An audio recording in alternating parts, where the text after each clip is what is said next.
say, who the heck am I? I'm Dion Wilson. I'm the CEO of Raster Technologies. So my team and I, we create software for indie artists. And the goal is really to get them monetized, get them the kind of data and interactions and collaboratives that help them thrive. A lot of talent in the market, obviously, and Remy is one of them. And I'm sure everybody here is connected to that, as well as to the artist market in general. And it's our goal to use technology in a more efficient way. Very much like Tiffany, you know, I'm actually not a fiction reader, with the exception of comic books. It has to be visual. And this is something that challenges me a bit, but I can see it. So that's what I like. And I see his vision. I see what he can do with it. And I think the market, there's definitely a need for his product in the market too. So that excites me. The business side excites me.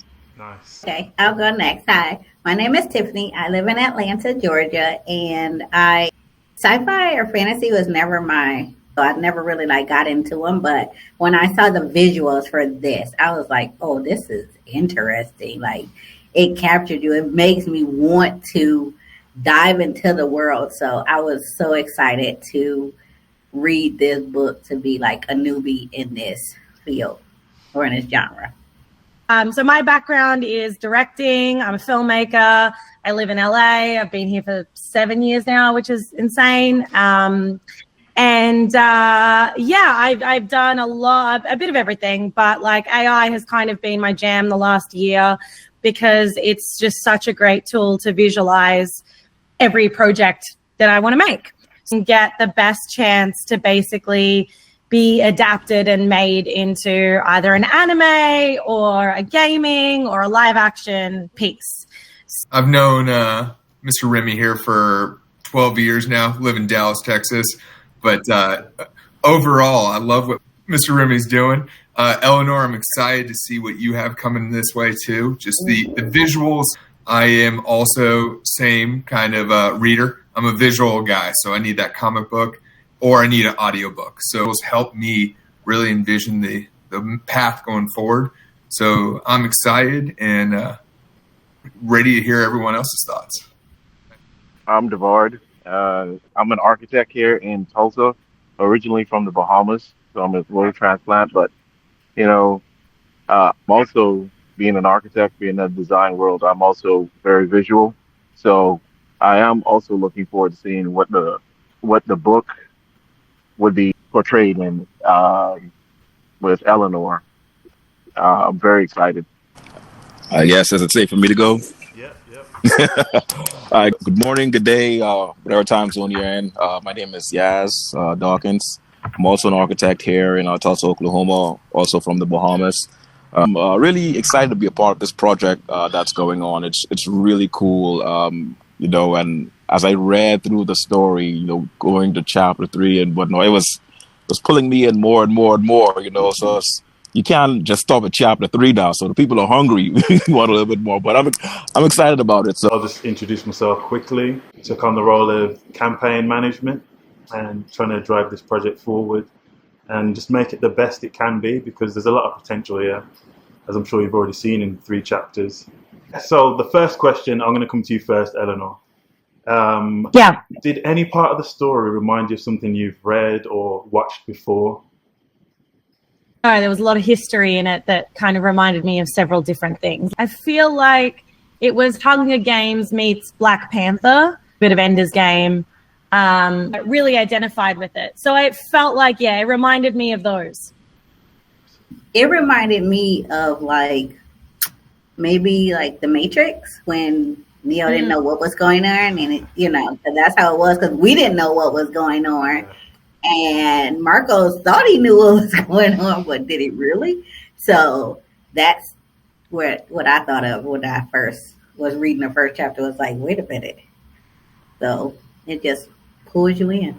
I got a, kind of the feel of Hunger Games and Starship Troopers. I know some people here said Ender's Game, which is, I guess, kind of similar, but Starship Troopers, not so much the alien part, but the recruitment part, the military, the very strong military, pull in. The anime references are there, the tournament arc and all that kind of like that style of getting your team together, getting all the people in your crew. There's going to be the outliers in the group, and then you got to figure out how everyone works together. I love the references. I think it works really well for this kind of early building. Man, when they had the battle going on, it kind of felt more like I Am Legend, with all of the different heroes coming. Yeah, that's the feel I got from that. I'm curious about the connection, because one of the things that's building under the surface is this magical power, is this idea of fantasy. And we start out with a very strong, at least in my mind, we started with a very strong kind of ode to sci-fi. So I was kind of in that futuristic mindset, knowing that magic is kind of bubbling under the surface.